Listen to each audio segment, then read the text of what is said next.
물론 여긴 국민 라디오.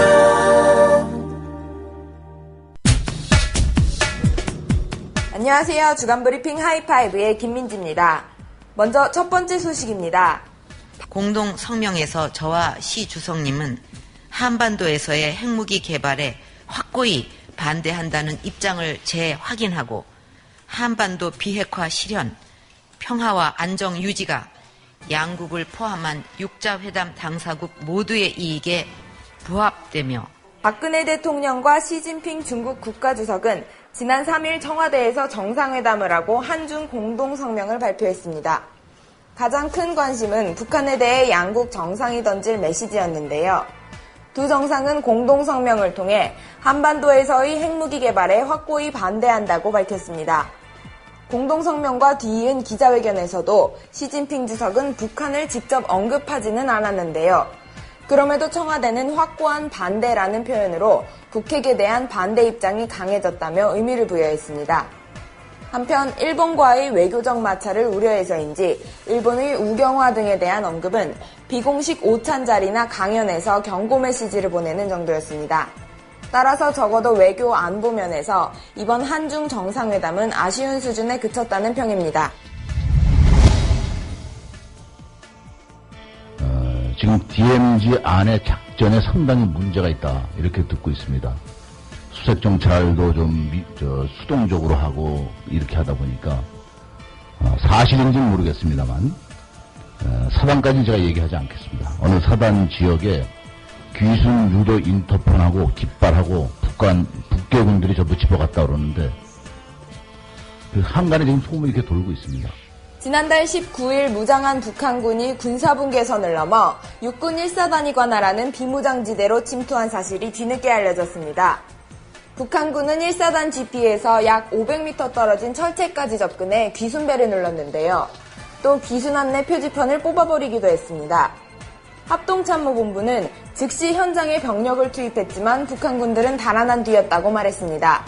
합참은 녹음이 우거져 눈에 잘 띄지 않는 여름철마다 북한군이 실시하는 담력 강화 훈련인 것으로 보인다고 덧붙였습니다. 앞서 군 당국은 2012년 발생한 이른바 노크 귀순 사건 이후 철책 경비를 강화하겠다고 공언한 바 있습니다.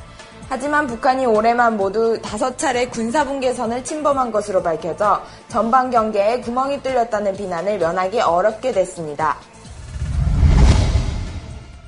북남 관계를 개선하고 민족 단합의 분위기를 마련하기 위해 남조선의 인천에서 진행되는 제17차 아시아 경기 대회에 우리 선수단과 함께 응원단을 파견하기로 하였다. 북한이 오는 9월 열리는 인천 아시안게임에 응원단을 파견하겠다고 밝혔습니다. 파견 소식은 지난 7일 공화국 정부 성명이라는 형식의 대남 메시지를 통해 전달됐는데요. 공화국 정부 성명은 북한이 국가를 대표해 발표하는 최고 수준의 입장 표명 형식입니다. 성명에서 북한은 이번 조치가 냉각된 북남 관계를 민족적 화해의 열기로 녹일 것이라고 강조했습니다. 북한이 남한에서 열리는 국제 스포츠 대회에 응원단을 파견하기는 2005년 이후 9년 만인데요. 남북 관계 개선에 강한 의지를 드러낸 것이라는 분석입니다.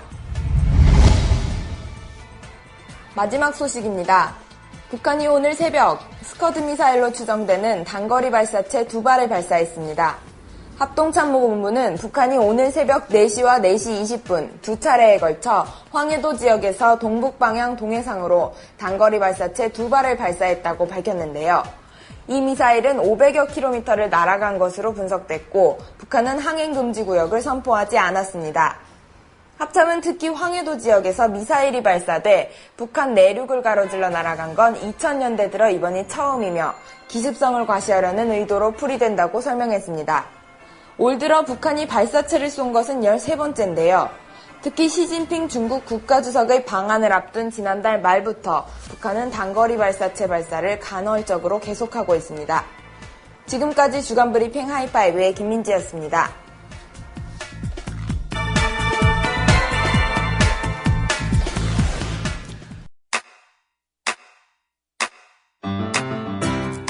국민 라디오 지지하는 4가지 방법 아시나요? 다운로드하기, 별점 주기, 댓글 달기, 구독하기. 국민 라디오를 보다 많은 이들에게 전할 수 있는 가장 손쉬운 방법. 다운로드하기, 별점 주기, 댓글 달기, 구독하기. 잊지 마세요. 다운로드하기, 별점 주기, 댓글 달기, 구독하기.